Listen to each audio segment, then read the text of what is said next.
علیکم ورحمۃ اللہ وبرکاتہ۔ الحمدللہ وحدہ والصلاة والسلام علی من لا نبی بعدہ، اما بعد فاعوذ باللہ من الشیطان الرجیم، بسم اللہ الرحمن الرحیم، وما الحیاۃ الدنیا الا متاع الغرور۔ محترمہ صدر انجمن و عزیز معلمات اور میری پیاری بہنوں، آج کے اس انجمن میں میری تقریر کا عنوان ہے اے غافل انسان ذرا فکر تو کر۔ اللہ تعالیٰ نے انسانوں کو پیدا کیا، دنیا بنائی، آسمان زمین سورج چاند بنائے، ان تمام چیزوں کو پیدا کرنے کے بعد انہیں یوں ہی بیکار نہیں چھوڑا۔ کھوٹے لوگوں کو الگ کرنے کے لیے اللہ تعالیٰ نے دنیا بنائی۔ اللہ تعالیٰ قرآن مجید میں ارشاد فرماتے ہیں وَمَا الْحَيَاةُ الدُّنْيَا إِلَّا مَتَاعُ الْغُرُورِ، سورہ حدید آیت نمبر 20۔ اور دنیا کی زندگی کچھ نہیں، فقط دھوکے کا سامان ہے۔ آئیے ذرا نظر دوڑا کر دیکھیں کہ ہم کہاں جا رہے ہیں، ہماری منزل کہاں ہے، ہماری زندگی کس موڑ پر ہے۔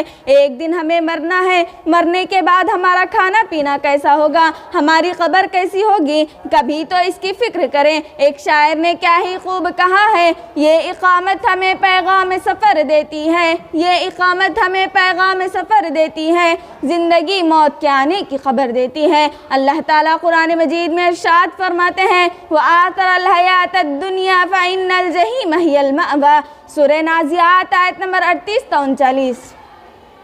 جو شخص دنیاوی زندگی کو ترجیح دیتا ہے تو اس کا ٹھکانہ جہنم ہی ہے۔ ہماری دنیا کی گاڑی اس طرح تیز رفتار کے ساتھ چل رہی ہے، آج ہم میں سے کسی نے بھی رک کر اتنا نہیں سوچا کہ ہم کہاں جا رہے ہیں، ہماری منزل کہاں ہے۔ قیامت کے دن اللہ تعالیٰ ہم سے سوالات کرے گا۔ ان سوالوں میں ایک سوال یہ بھی ہوگا کہ تم جوانی کن کاموں میں گزار کر آئے ہو۔ کیا اس سوال کا جواب ہمارے پاس ہے؟ ہرگز نہیں۔ اگر ہم دنیا میں کچھ عمل کرتے تو اس سوال کا جواب ہمارے پاس ضرور ہوتا۔ صبح سے لے کر شام تک کی مشغولیت کا جائزہ لے کر دیکھیں۔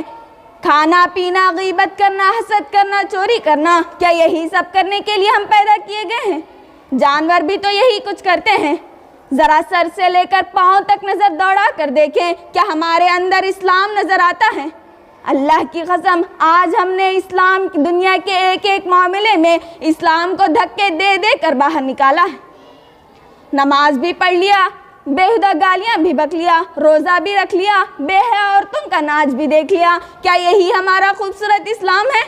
نے آنکھیں کھول کر اتنا تو سوچنا چاہیے تھا کہ ہم دنیا میں کس لیے پیدا کیے گئے ہیں، کھانے پینے یا صرف پڑھنے لکھنے کے لیے پیدا کیے گئے ہیں۔ گناہ پر گناہ کرتے جانا، پھر یہ کہنا کہ اللہ تعالیٰ معاف کرنے والا ہے۔ ہاں، اللہ تعالیٰ معاف کرنے والا ہے، لیکن وہ ان لوگوں ہی کی توبہ قبول کرتا ہے جو بہت زیادہ سچے دل سے توبہ کرتے ہیں۔ نبی کریم صلی اللہ علیہ وسلم نے ارشاد فرمایا کل بنی آدم خطاء وخیر الخطائین من التوابون، ہر انسان خطا کار ہے اور خطا کاروں میں سب سے بہتر وہ ہے جو بہت زیادہ توبہ کرنے والا ہے۔ عزیز سامعات، اس وقت میرے ذہن میں بہت ساری احادیث آ رہی ہیں، میں آپ کو ایک مشہور و معروف حدیث بتا دیتی ہوں۔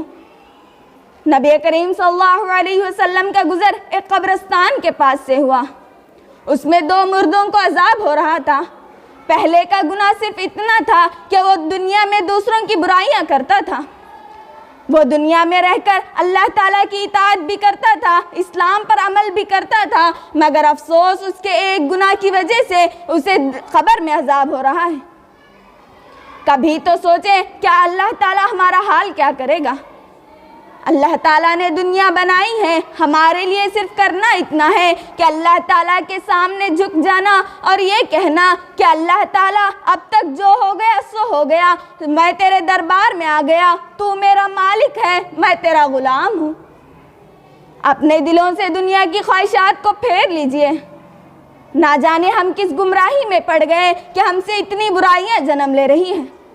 آج کل کی عورتیں تو ایسی ہیں کہ اپنے زبانوں پر اللہ تعالیٰ کی تسبیح کے بجائے فلموں کے گانے گنگناتی رہتی ہیں۔